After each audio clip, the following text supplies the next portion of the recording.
عمل فيلمين بس في الخمسينات والناس لسه فاكراه لحد دلوقتي. هاجر لأمريكا بشكل مفاجئ بدون ما حد يعرف السبب، وفي النهاية اكتشفوا إنه هو رأفت الهجان الحقيقي. اتشهر جدا بسبب دوره مع يوسف وهبي. جمال رمسيس رأفت الهجان المزيف، من مواليد يناير سنة 1920 بحي شبرا، لأب مصري وأم إيطالية، وأخوه هو الممثل ميمو رمسيس. الأخين رمسيس ميمو وجمال ممثلين اتشهروا بسرعة رغم قلة أعمالهم الفنية، وفي فترة قصيرة قدروا يجذبوا انتباه كبار المخرجين والمنتجين في الستينات. اشتركوا الأخين في فيلم إسماعيل ياسين في البوليس السري، ورشحوا المخرج فطين عبد الوهاب لأشهر أعماله السينمائية وهو فيلم إشاعة حب. وطبعا محدش يقدر ينسى الرائع يوسف وهبي ومشاهده الكوميدية مع الشاب لوسي في فيلم إشاعة حب.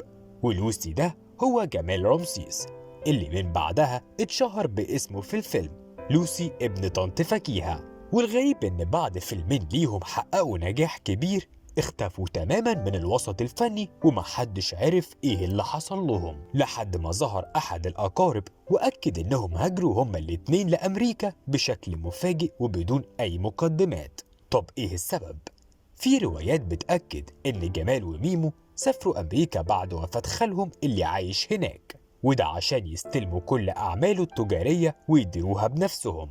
ودي الرواية اللي اعتمدتها مواقع وصحف فنية كتير.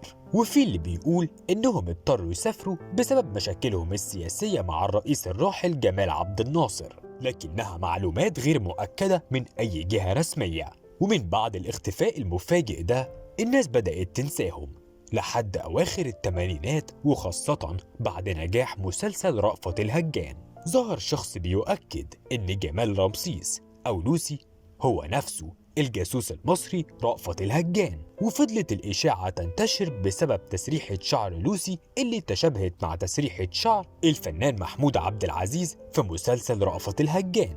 الناس بدأت تربط التشبيه ده مع اختفائهم المفاجئ، وصدقوا إنه هو ده رأفت الهجان الحقيقي، لحد ما كشفت المخابرات المصرية الستار عن صورة رأفت الهجان الحقيقية، وتم إثبات إن جمال مش هو رأفت الهجان. وفضلوا في أمريكا طول حياتهم، وعاش جمال مع مراته الأمريكية، ومن وقتها انقطعت أخبارهم.